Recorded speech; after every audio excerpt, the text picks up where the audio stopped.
반갑습니다. 요한복음을 통해 본 그리스도 18번째 묵상, 발을 씻어주신 그리스도라는 제목으로 하나님의 말씀 증거합니다. 요한복음 13장 3절에서 8절입니다. 저녁 먹는 중 예수는 아버지께서 모든 것을 자기 손에 맡기신 것과 또 자기가 하나님께로부터 오셨다가 하나님께로 돌아가실 것을 아시고 저녁 잡수시던 자리에서 일어나 겉옷을 벗고 수건을 가져다가 허리에 두르시고 이에 대하에 물을 떠서 제자들의 발을 씻으시고 그 두르신 수건으로 닦기를 시작하여 시몬 베드로에게 이르시니 베드로가 이르되 주여 주께서 내 발을 씻으시나이까. 예수께서 대답하여 이르시되 내가 하는 것을 내가 지금은 알지 못하나 이후에는 알리라. 베드로가 이르되 내 발을 절대로 씻지 못하시리이다.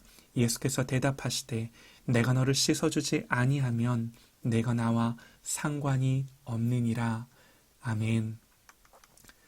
예수님이 발을 씻겨주신 사건, 섬김의 본이 된 사건입니다.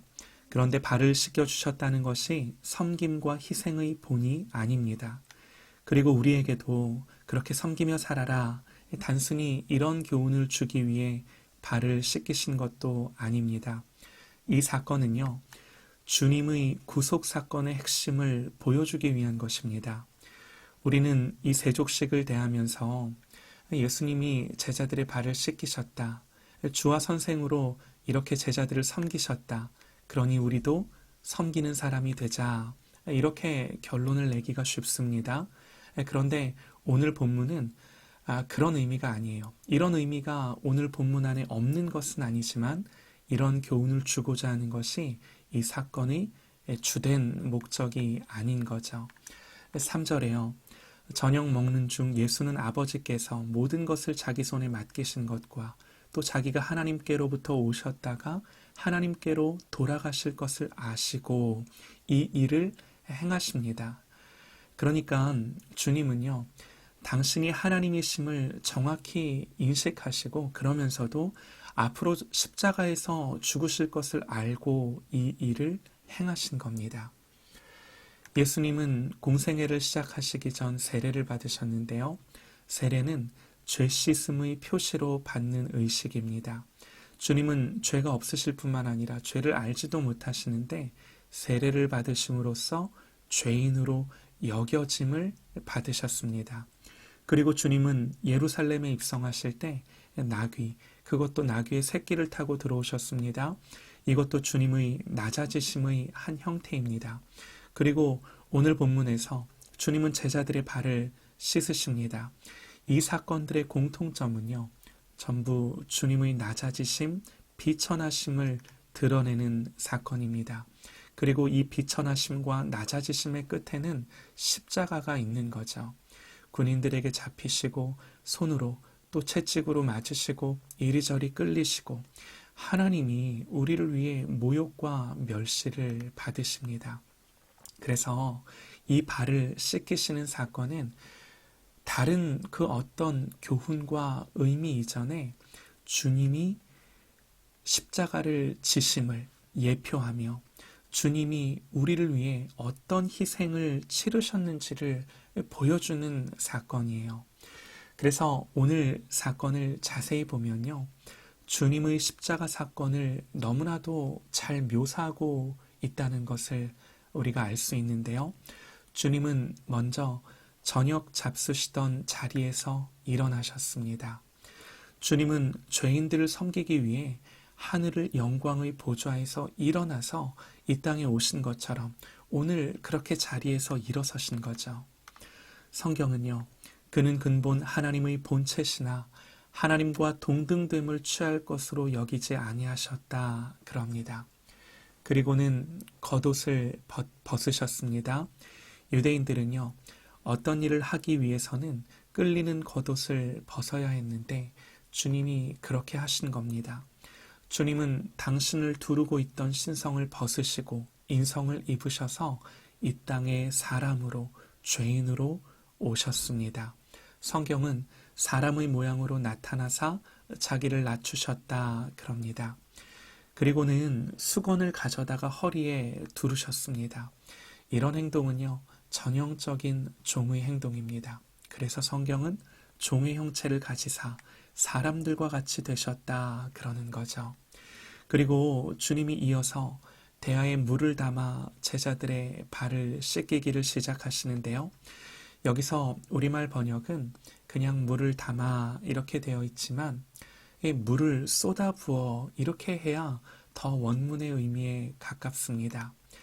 이처럼 물을 쏟아부어 제자들의 발을 씻기신 것은요, 당신의 피를 다 쏟아부어 죄를 씻기심을 상징적으로 보여주시는 거예요. 성경은 죽기까지 복종하셨으니 곧 십자가의 죽으심이라 그럽니다. 그리고 12절 말씀을 보면요, 주님은 저희 발을 씻기신 후에 옷을 입으시고 다시 앉아 그렇게 기록되어 있습니다. 이것은 주님께서 모든 구속사역을 완성하시고 성취하시고 다시 영광의 보좌에 앉으신 것을 또 예표하며 우리에게 그렇게 되실 것을 또 상징적으로 보여주는 구절입니다.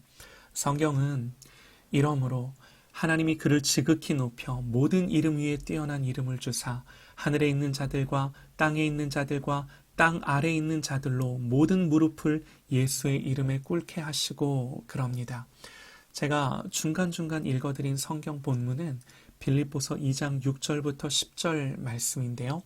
다시 한번 제가 이 구절을 읽어드릴 테니까요. 오늘 이 세족식의 사건과 여러분 이렇게 비교하시면서 들으시면 좋을 것 같습니다. 그는 근본 하나님의 본체시나 하나님과 동등됨을 취할 것으로 여기지 아니하시고 오히려 자기를 비워 종의 형체를 가지사 사람들과 같이 되셨고 사람의 모양으로 나타나사 자기를 낮추시고 죽기까지 복종하셨으니 곧 십자가의 죽으심이라. 이러므로 하나님이 그를 지극히 높여 모든 이름 위에 뛰어난 이름을 주사 하늘에 있는 자들과 땅에 있는 자들과 땅 아래에 있는 자들로 모든 무릎을 예수의 이름에 꿇게 하시고. 아멘. 이 그리스도의 사역을 오늘 발을 씻기신 사건 속에 녹여 보여주시고 드러내고 계신 거죠. 이 세족을 통해 성경이 정말로 보여주고자 하는 것이 이 십자가와 그리스도의 구속의 사건인 겁니다. 그런데 베드로가 반발합니다. 주께서 왜 내 발을 씻기시려고 하십니까? 라고 묻습니다. 그러면서 안 된다는 거죠.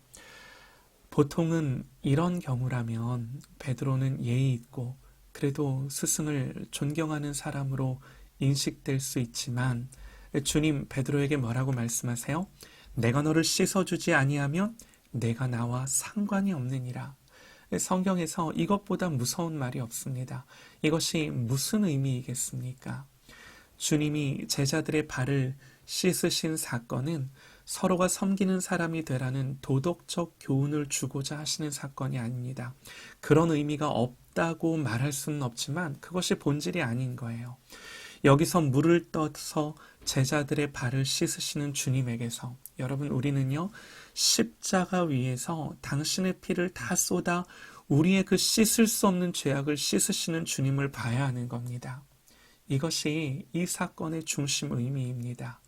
그래서 주님은 내가 너를 씻기지 아니하면 내가 나와 상관이 없느니라 그렇게 베드로에게 말씀하신 거예요.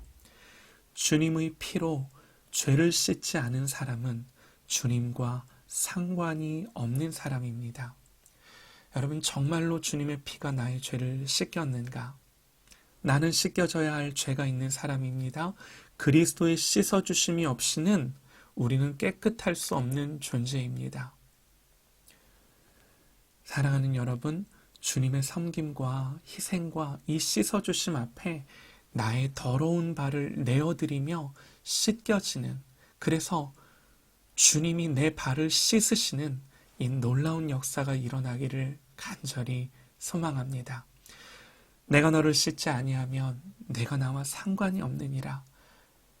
상관 있는 사람이 되어서 주님으로 말미암아 깨끗해진 저와 여러분이 되시기를 이 주님의 보혈로 정결하게 되어지는 저와 여러분이 되시기를 간절히 소망합니다.